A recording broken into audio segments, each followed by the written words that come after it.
رب اشرح لي صدري ويسر لي أمري واحلل عقدة من لساني يفقه قولي رب زدني علما.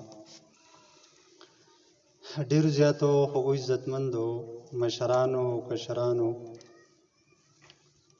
او خوږو خویندو میندو پرون زمونږه اولنی کلاس شو په هغې کې مونږه د اصلاحي خاندان خبره کړو چې یو ښه خاندان چې کوم دی نو هغه څه ته ویلی کېږي. په هغې کې مونږه د خاوند او د ښځې د هغې حقوق بیان کړي، د بچو حقوق هم بیان کړي. او کله چې د خاندان اصلاح وشي او کله خوشحال خاندانی خوشحاله خلک او خوشحاله زندگی تیری، یقینا چې هغې له بیا د الله بندگی هم خوند ورکوي او د الله عبادت کول هغې ته بیا ډېر زیات اساني، ځکه هغه زړه ته اطمینان حاصلي. عبادت چې کوم دی نن زموږ موضوع ده د عبادت حقیقي تصور، د عبادت مکمل صحیح تصور. عام طور باندې زمونږه په ذهن کې د عبادت چې کوم تصور دی نو هغه دا دی چې یاره مونځ کول دي، روژه نیول دي، زکات ورکول دي، بس همدغه عبادت دی. دا کومه چې مونږه پوجا پاټ کو بس دا به عبادت دی.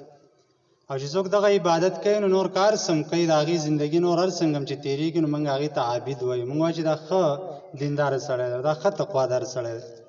حالانکه اسلام او شریعت مونږ ته داسې وایي چې عبادت یوازې د دې څو څیزونو نوم نه دی، بلکې دین چې کوم دی دا مکمل ضابطه حیات دی، کمپلیټ کوډ آف لایف چې ورته مونږ وایو که نه. مطلب دا چې د زندګۍ یو موړ هم داسې نشته، د زندګۍ یو ځای هم داسې نشته، یو شعبه هم داسې نشته، یو ډپارټمنټ هم داسې نشته چې په هغې کې د شریعت اصول مونږ ته موجود نه دي. او په دغه شریعت په دې اصولو کې چې د زندګۍ په کم ځای کې سړی عمل کوي نو دقه عبادت دی، دقه د الله بندګي ده. عبادت اصل کې په لغت کې وایي غلامۍ ته، بندګۍ ته، تابعدارۍ ته ویلی کېږي. او په اصطلاح د شریعت کې امام ابن تیمیه رحمه الله ډېر جامع او ښه تعریف کړی دی.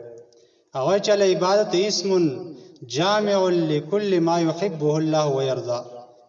عبادت نوم د هر هغه څیز دی چې الله رب العالمین د هغې سره مینه کوي او الله رب العالمین هغه په هغې باندې راضي کېږي.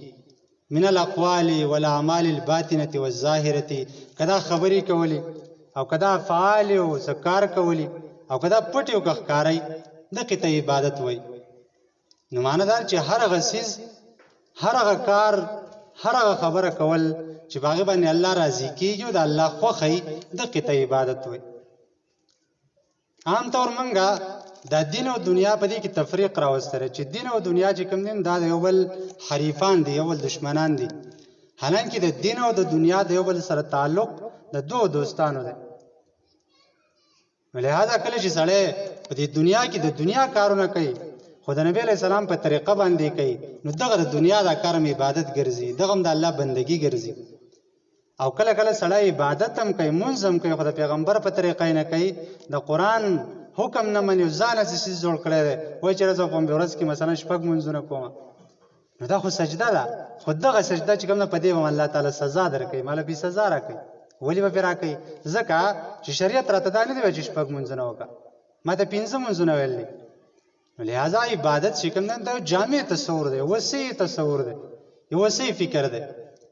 او بیا علامه ابن تیمیه رحمه الله په دې کې د ژوند هر څه راجمع کړي چې په هغې کې مونځ دی، زکات دی، روژه ده، حج دی. او دغه په یو حدیث کې نبی علیه صلات وسلام دا فرمایل هم دي. نبی علیه صلات وسلام فرمایي چې بنی الاسلام علی 5، اسلام چې کوم دی دا د 5 خبرونه جوړ دی. اولنۍ خبره به کې شهادت الله اله الا الله، د دې خبرې ګواهي کول چې د الله رب العالمین نه علاوه بل څوک معبود نشته او محمد رسول الله صلی الله علیه وسلم د الله بنده او د الله رسول دی. او دویم دا و اقام الصلاه، د مونځ قایمول. او دریم دا و ایتاء الزکات، زکات ورکول. اول چې کوم دی نو حج البیت، دغه شانتې روژه نیول، صیام رمضان، د رمضان مبارک روژې نیول، و حج البیت، دغه شان د بیت الله شریف حج کول. دا 5 څیزونه داسې عبادت دی چې دا زموږ ستاسو ټول په تصور کې دا شته چې دا عبادت دی.